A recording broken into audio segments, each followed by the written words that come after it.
Atlantique Soir. Shaib Hamadi. Et on entame la seconde partie d'Atlantique Soir consacrée à la thématique littéraire dans l'ère du temps, conformément à la tenue du Salon international de l'édition et du livre jusqu'à dimanche prochain à Rabat. Magnifique succès s'il en est, puisque ces dernières 48 heures ont vu l'affluence de plus de 24 000 personnes et parmi elles on a pu remarquer au détour d'un stand abondamment fourni Reda Lemrini, non pas en tant que visiteur mais comme écrivain romancier. Ce natif de Marrakech, ingénieur juriste de formation, a occupé plusieurs postes de responsabilité, dont celui de conseiller économique près de l'ambassade du Maroc au Canada. Ensuite, il se dédie à la cause des démunis et préside la Fédération du microcrédit. Expert de la Banque mondiale, il est sollicité auprès du Conseil consultatif des droits de l'homme en 2007. Très inspiré, il découvre enfin sa voix, la voix de l'écriture, et il publie coup sur coup romans et essais. En voici quelques titres.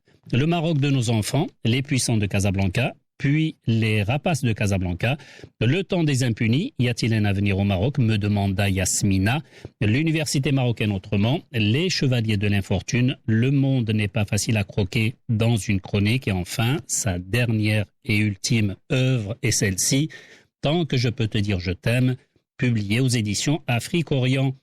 Bonsoir, Reda Lemrini. Bonsoir, Shaib. Merci d'être là. Ce qui est déjà épatant dans votre livre, dans ce livre, avant même d'en entamer la lecture, c'est sa couverture. Décrivez-la nous. Elle est tirée d'une pochette de disque légendaire, véritable icône mondiale. Tout à fait. Bon, tout d'abord, merci beaucoup, Shaib. Non seulement je suis content de retrouver Atlantique Radio, mais je suis content de te retrouver toi, personnellement. La couverture, c'est la première chose, évidemment, qu'un futur lecteur voit d'un ouvrage. Absolument. Et elle peut jouer un rôle dans l'attraction de ce lecteur ou cette lectrice vers la lecture de l'ouvrage. Bon, en vérité, quand j'étais sur le point de le publier, j'avais une autre couverture en tête. Et je travaillais entre mon éditeur et moi, en interne. Et puis un jour, mon éditeur, il a eu cette idée de me dire, ta couverture, c'est pas celle-là. Voici ce que je te propose. Et j'ai sauté dessus. Alors, il a proposé quoi? Décrivez-nous cette couverture, parce que là, si c'était à la télé, je l'aurais montré. Oui, c'est cette photo des Beatles qui figure sur leur album Abbey Road, où les 4 garçons dont le vent traversent la rue dans un passage pour piétons. Oui, l'histoire nous dit d'ailleurs qu'ils allaient enregistrer justement cette chanson-là. Voilà. Et je peux pas en dire plus parce qu'il faut lire le roman, sinon je vais déflorer l'histoire. Mais ça correspond parfaitement à la finale du roman. Et puis alors on a transgressé un peu parce que si vous remarquez bien, ils sont 4 les Beatles, oui. Mais dans la couverture, oui. Il y a un intrus, il y a un cinquième personnage. Tout de blanc, vêtu. Voilà. Ouais, le mystérieux. Mais en regardant bien, peut-être vous saurez de qui il s'agit. On verra. On ne pas déflorer le sujet comme vous dites. Non, tout à fait. Alors parlez-nous du personnage central de votre roman. Ryan, d'emblée, vous nous le présentez dans un premier temps comme un homme aux 1000 vies. C'est à se demander pourquoi. Pourquoi il est comme ça, très, très, très influent, déjà très exigeant vis-à-vis de lui-même. Bah écoutez, il est comme ça. Moi, je vais peut-être vous faire un aveu. Mes personnages, je ne dis pas ils vont être comme ceci ou comme ça là. Mes personnages, ils s'imposent à moi. Ils s'imposent à moi et ils m'imposent même ce que je dois écrire pour eux. Et je les suis dans leur pérégrination, dans leur cheminement dans la vie. Et donc, il est comme il est. Je ne fais que transcrire. Je n'ai absolument aucun, comment dirais-je, je suis pas le Deus ex machina qui dit ce personnage il doit être comme ça, il va faire ceci, il va faire cela. Ce sont eux qui décident. Et ça lui arrive, ce personnage, de changer le cours de sa vie en pleine écriture du roman? Vous m'amenez aussi là, peut-être vous parlez de la particularité de mon écriture. Maintenant que le roman est là, il est terminé. Une fois que vous l'aurez lu, vous allez trouver une histoire. J'espère qu'elle est bien construite, j'espère que tout se tient. Mais si vous m'avez posé la question, alors que j'étais encore en train d'écrire les premiers chapitres, est-ce que moi, en tant qu'auteur, je savais déjà ou j'anticipais quelle serait la fin? Je vous aurais répondu non, j'en savais rien. Vraiment? Ah oui. Ouais. Alors, en tout cas, avant d'arriver à la fin, au commencement était la vie de Ryan avec Amelia, avec ses découvertes du New Age, comme on disait dans les années 60. Je cite son cri du cœur. Je t'ai aimé comme je n'ai aimé nulle femme avant toi. Je t'ai aimé comme je ne pense aimer nulle autre après toi. Et pourtant, il y a eu des émotions coupables, des coups de cœur, de corps en corps, encore et encore. Écoutez, c'est une histoire d'amour. Alors, qu'est-ce qu'on y met dans l'amour? C'est pas. J'espère que les lecteurs et les lectrices ne trouveront pas que c'est une histoire à l'eau de rose. C'est pas ça. Pourquoi? Parce que l'amour, il a plusieurs formes et l'amour, il a plusieurs objets. Et c'est pas forcément entre deux personnes de sexe opposé ou. J'ai essayé en fait de présenter à mon lectorat l'amour tel qu'il est ressenti à différents âges, dans différentes situations, entre différents personnages. C'est pas forcément la belle histoire d'amour entre un homme et une femme. Ouais, mais cet homme-là, c'est un écorché vif quand même. Il l'est. Voilà. Il est éprouvé par la vie et souvent il dit ce n'est pas nous qui décidons de notre vie, c'est la vie qui décide de nous. Il se défausse un petit peu quand même, non? Écoutez, il est comme ça, lui. Il est comme ça. Alors justement, pour fuir cette vie, il éprouve une telle soif d'évasion. Casablanca, Marrakech, Ouarzazate, toujours plus loin encore, Kuala Lumpur en Malaisie, Moscou, Paris, Nairobi, Venise. Pour fuir quoi? Pour fuir qui? Camélia ou l'ombre de Ryan lui-même? Merci d'avoir posé la question. Ben oui, j'essaie de répondre. Ouais. Mais écoute, Chaïb, tes questions, elles sont, j'ai du mal à répondre. Je n'en sais absolument rien. Moi, je l'ai suivi le premier jour parce qu'il allait à Kuala Lumpur. Effectivement, il fuyait Casablanca et il fuyait les problèmes qu'il vivait à Casablanca. Et il pensait qu'à Kuala Lumpur, il allait peut-être trouver réponse à ses problèmes. Mais depuis, c'est un cheminement qui ne s'est pas arrêté. Il est arrivé justement à définir ces problèmes-là? Oh ben, il le savait. Ouais. Son problème premier, c'était sauver son couple. C'était ça son premier problème. Mais il croyait que c'était le seul. Mais en fait, la vie lui en a présenté bien d'autres après. Mais quelle est donc cette inaccessible étoile à laquelle le héros se tend aux quatre coins du monde? Il ne le sait pas. Il le saura à la fin du roman. Elle se présenterait d'une manière comme un coup de théâtre ou au contraire comme une tragédie à la Racine? Je ne vous dirai rien. Je peux pas. Ouais. Je fais pas. C'est par respect à mes lecteurs qui l'ont pas encore lu. Alors à un moment donné, on a l'impression que le personnage a tendance à s'auto-flageller comme pour avoir accompli le péché originel. Il entame donc de longs voyages initiatiques à l'image d'un ermite éloigné de son monde, pour ne pas dire du monde. Il est constamment ballotté effectivement, et ça lui permet, ça me permet, et ça permettra au lecteur de voyager, de vivre. Et c'est là peut-être ce que j'ai essayé de faire. J'ai essayé de faire vivre mes personnages qui sont forcément tous fictifs. Ils sont. C'est pas un autoportrait? Non. Sérieux? Ah ben écoute, je te répondrai si tu me poses la question de façon plus précise. Mais en tout cas, les personnages sont fictifs. C'est pour ça que l'ouvrage porte le label de roman. Mais par contre, ils évoluent dans des situations historiques, réelles, chronologiquement datées, comme par exemple les événements de Paris, l'attaque du Bataclan, ou l'attentat terroriste contre Charlie Hebdo, comme l'annexion de la Crimée, alors ce sont des événements historiques. À Nairobi, effectivement, c'était la visite de Barack Obama, donc le lecteur il va la vivre. À Kuala Lumpur et ainsi de suite. Et donc, si tu veux, je fais évoluer mes personnages dans des situations historiques, mais je les fais également évoluer dans des sites qui sont décrits avec grande précision. Par exemple, lorsque je dis qu'il rentre dans un restaurant et qu'il commande quelque chose, ce restaurant, on connaît son nom. Et si vous vérifiez sa carte, vous allez trouver effectivement que c'était ça le menu qui figure dans sa carte. Donc c'est une autobiographie, c'est bien ce que je disais. Non, mais c'est pas une autobiographie. D'ailleurs, je vais te surprendre peut-être. J'espère, j'en sais rien si je vais y arriver. Mais en ce moment, toi et moi, on discute. Ouais. Tu n'en sais rien si tu vas pas te retrouver un jour dans un de mes romans futurs. Ben, ce serait donc une autobiographie. Non, ce sera pas une autobiographie, ce sera tout simplement une situation que moi j'ai enregistrée parce que je suis comme une éponge. Elle va rester quelque part dans un coin de ma mémoire et au moment d'écrire, elle va ressortir toute seule. Alors donc on va dire une vie romancée. Je préfère. Voilà, d'accord. Je préfère. Au fil des pages, le personnage qui a tout pour être heureux, situation, femme, enfant, est pourtant perçu comme un écorché vif, on l'a dit il y a un instant, un homme en souffrance, désemparé face à de vieux démons, je dis bien ces vieux démons, SES, c'est-à-dire les siens, il n'incombe la faute à personne d'autre que lui. Il essaie, et d'ailleurs c'est pour ça que dans une phase du roman, il se pose beaucoup de questions, il se remet en question et il reconnaît qu'il a des efforts à faire pour effectivement sauver son couple. Et il fait ça.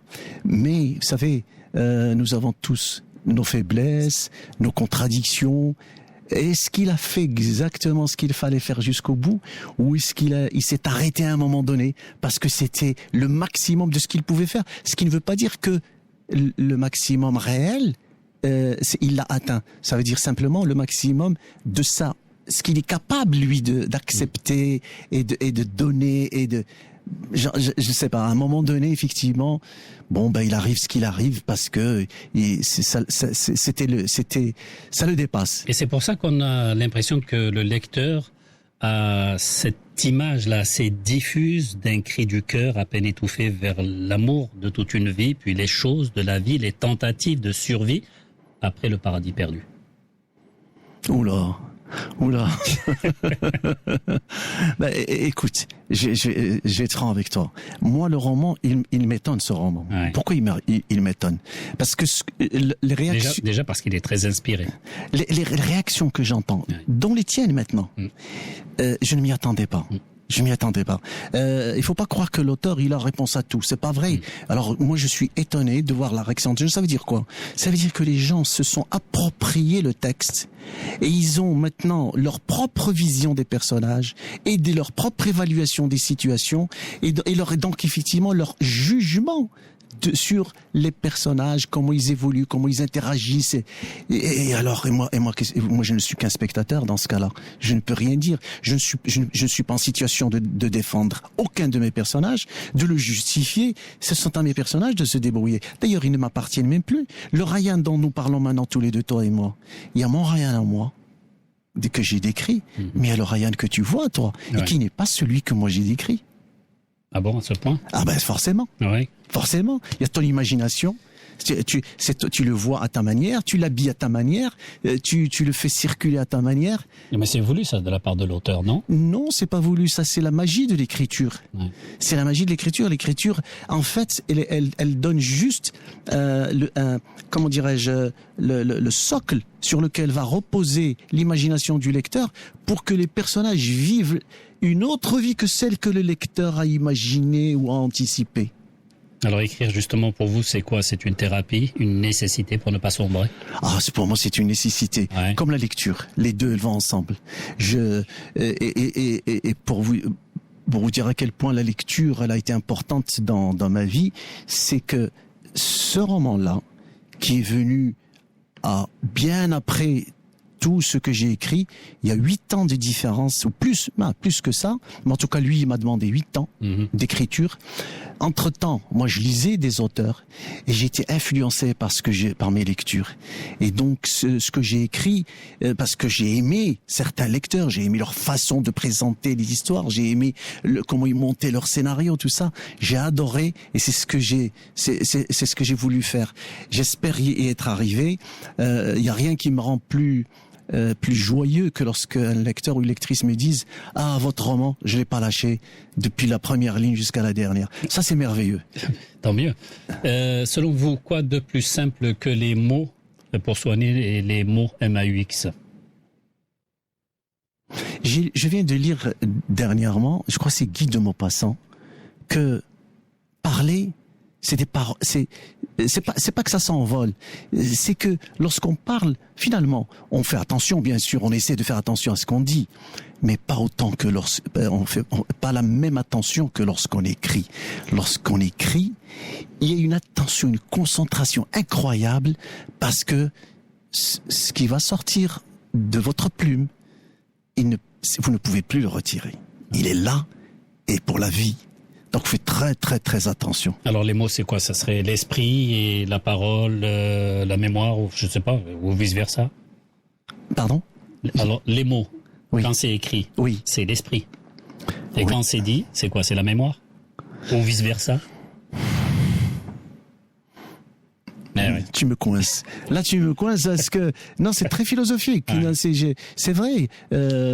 Est-ce que peut-être dans nos subconscients, le verbe, l'oral, nous lui donnons finalement pas beaucoup d'importance. Et pourtant, au commencement était le verbe. Exact. Au commencement était le verbe. Mais alors, je vais te dire aussi, puisque tu as évoqué une expression liturgique.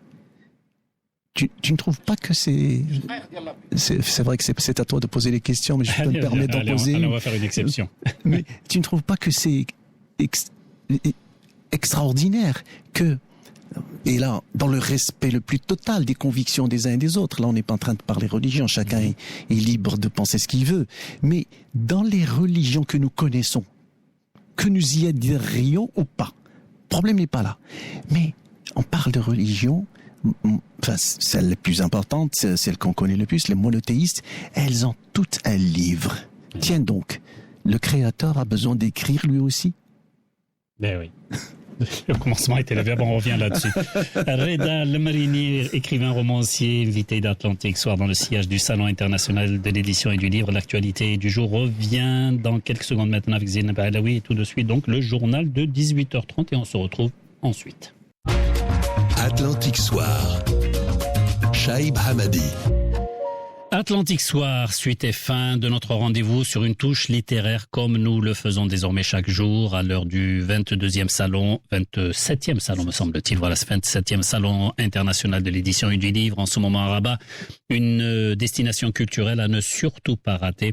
Il faut y aller en ces lieux magiques de livres, de connaissances et d'écrivains à profusion.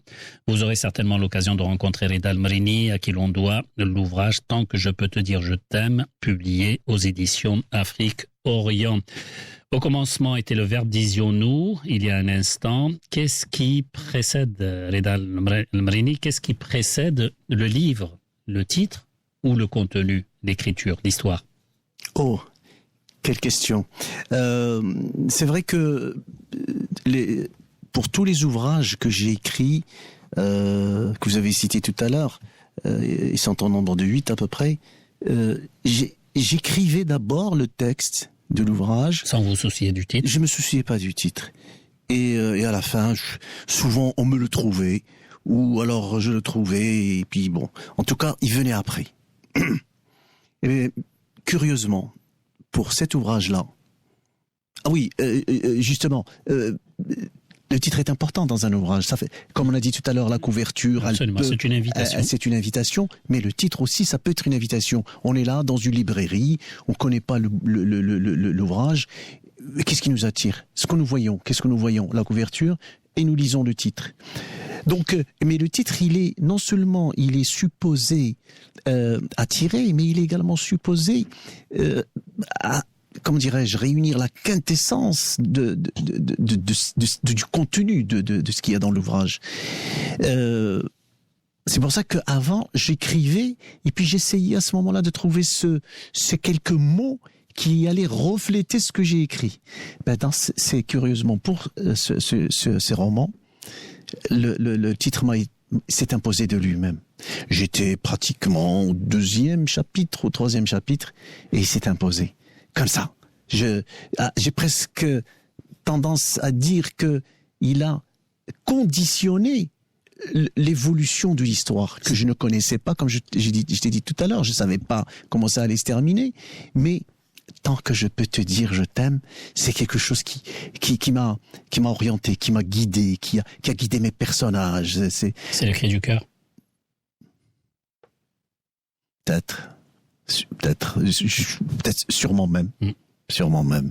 Qu'est-ce qui pousse un homme normalement constitué à écrire un livre? Est-ce que c'est le flux d'une inspiration difficile à maîtriser? Est-ce que c'est l'excitation de la page blanche à remplir? Est-ce que c'est le manque de sommeil à combler? Aucune de te... je crois que vous alliez me dire un peu de tout, mon général. Non, je ne veux pas parler des autres. Moi, je ne peux parler que de moi. Ouais. Chacun, il a. Et là, je vais vous répondre par une anecdote, si tu le permets. On était à peu près 5 auteurs à une rencontre il y a longtemps. C'était à Tanger. Et il y avait une audience qui était là, qui allait écouter 5 auteurs, et autour du sujet, pourquoi est-ce qu'on écrit? Je crois que c'est ta question, autrement formulée. Pourquoi est-ce qu'on écrit?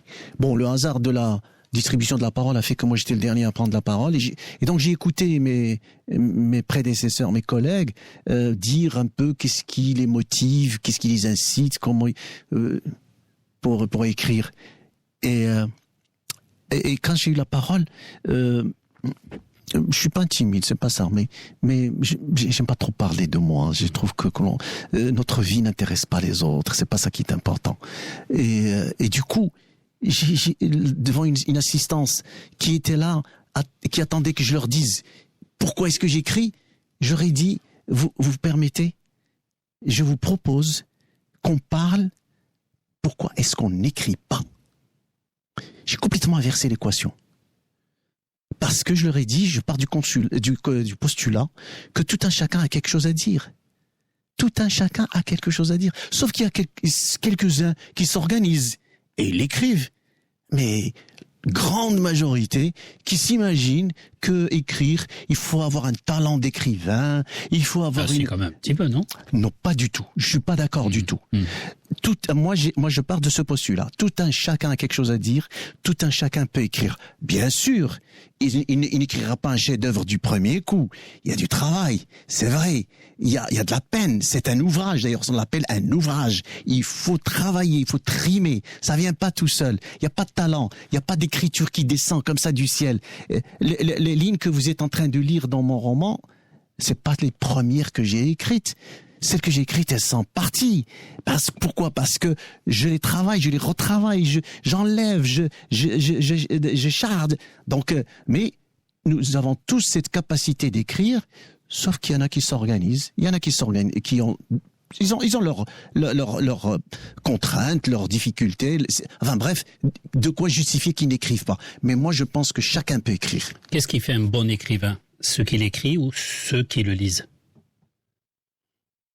C'est évident, ce sont ceux qui le lisent. Vous avez beau penser que vous êtes le meilleur écrivain du monde, si les gens ne sont pas d'accord, s'il n'est pas ce que vous écrivez, ça sert à rien. Hein. Qu'est-ce qui fait le romancier, l'écrivain véritablement?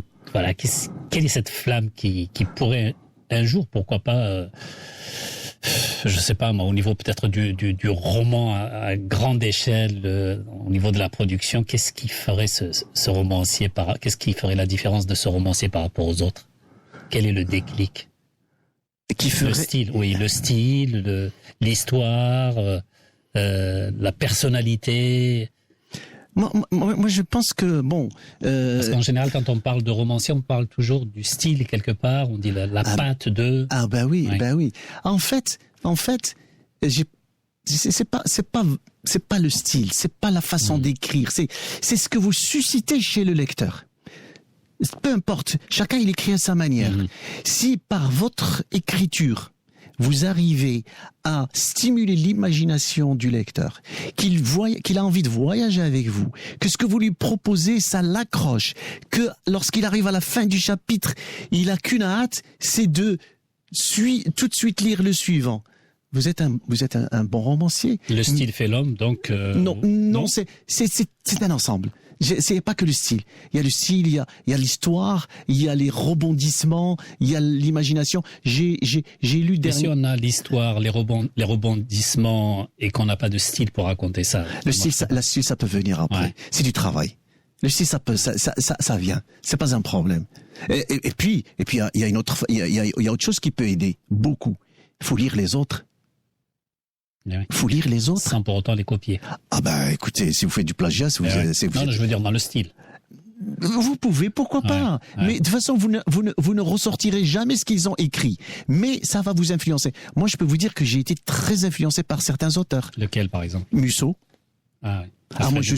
Moi j'adore Musso, j'adore bon, mais évidemment, c'est pas pareil. C'est pas. Ces gens-là travaillent dans des conditions qui sont pas les nôtres. Nous, on est des forçats de l'écriture. On est seuls. On est dans notre monde. Je sais pas. Moi, je vis maintenant sur mon Bosnierka. Je suis dans mon petit monde avec les gens de la campagne. Alors que d'autres auteurs, ils ont pratiquement j'ai presque envie de toute une usine qui travaille pour eux en termes de réunions d'information, de citations, de choses, de gens qui les lisent, des gens qui bref, c'est autre chose, c'est une autre échelle. Vous avez évoqué tout à l'heure donc les écrivains d'autrefois, notamment un en particulier dont vous appréciez le style. Autrefois, c'est vrai qu'ils écrivaient parce qu'ils donnaient aussi le meilleur d'eux-mêmes, sans aucune raison pécuniaire ni rien. D'où je me pose la question, est-ce que aujourd'hui, dans un pays comme le Maroc, est-ce que ce métier d'écrivain nourrit son homme? Je vais vous répondre de manière très très claire et très pragmatique et très concrète. Prenons un ouvrage qui coûte, mettons, 100 dirhams. D'accord? Grosso modo, un auteur, il touche ses droits d'auteur, c'est 10%. Ça veut dire quoi? Ça veut dire qu'il touche 10 dirhams. Un ouvrage au Maroc, il se vend à combien? Et je parle d'un best-seller, je parle de quel... 1000, 2000... On parle de 3000 titres par an. 3000, pas par an. Non, pas par an. L'édition, ça y est, c'est ce qu'on a édité, c'est ce qui part. Bon, une fois j'ai dit ça à une libraire d'Avignon, je dis madame, chez nous, le meilleur des ouvrages, ça dépasse pas 2000, 3000. Elle m'a dit mais nous aussi monsieur, en France c'est pareil. Bon, il y a certains, on parle de 400 000, on parle de chiffres comme ça. Musso, c'est pratiquement des centaines de mille. Oui, mais c'est pas pareil. Il y a toute une machine derrière. Il est pas seul. Nous, on est seuls ici. Nos éditeurs, ils font ce qu'ils peuvent, et nous, on bouge avec. Alors, donc, disons que nous avons vendu 2000 en 3 ans peut-être, pas une journée. En 3 ans, 2000 à 10 dirhams. Ça fait combien? Ça fait 20 000 dirhams. Vous gagnez 20 000 dirhams en 2 ou 3 ans. Vous allez vivre avec ça? Non. Ça nourrit pas son homme. Donc ça ne nourrit pas son homme. Mais par contre, spirituellement et culturellement et intellectuellement, mon Dieu, quel bonheur. Alors justement, on voit on a évoqué tout à l'heure, pour ouvrir pratiquement cette discussion, on a parlé de ces personnages célèbres qui traversent ce passage piéton, ce fameux passage piéton dont s'en rappelait une photo de pochette de disque mondialement connue, celle des Beatles, 4 garçons dans le vent, disiez-vous tout à l'heure. Voilà, parlez-nous exactement de ce souci du détail chez vous. Tout simplement parce que notre personnage, Ryan, dont on a parlé tout à l'heure, c'était un hippie dans sa jeunesse. Et d'ailleurs son fils lui dit. On entend la sonorité d'ailleurs actuellement de ce disque. Voilà. Et son fils lui dit, papa, dans les années 2000, tu continues à être un hippie. Tu es un hippie attardé. Voilà, c'est tout. Et donc c'est cette époque ce que j'appelle moi la douce parenthèse, la belle parenthèse des Sweet 60s. Elle est extraordinaire. On n'en a jamais vécu comme ça. On n'en vivra pas comme ça. Parce que c'était Make Love, Not War. C'était la décennie de l'amour. C'est ce qui nous manque aujourd'hui. Je pense. Et vous resterez toujours un éternel personnage attaché au passé. Tu parles de Ryan? Non, je parle de vous là. Ah, moi c'est pas pareil. Moi je parle de Ryan. J'essaye de vous piéger. J'essaie de trouver une similitude entre vous et votre personnage. Moi je ne suis qu'un romancier. D'accord. Reda El-Mrini, écrivain, romancier. Merci beaucoup de vous être prêté au jeu des questions-réponses. Je rappelle le titre de votre dernier livre, Tant que je peux te dire je t'aime, publié aux éditions Afrique Orient. Encore une fois, merci Reda El-Mrini. Merci beaucoup. Place à Kamel Sall pour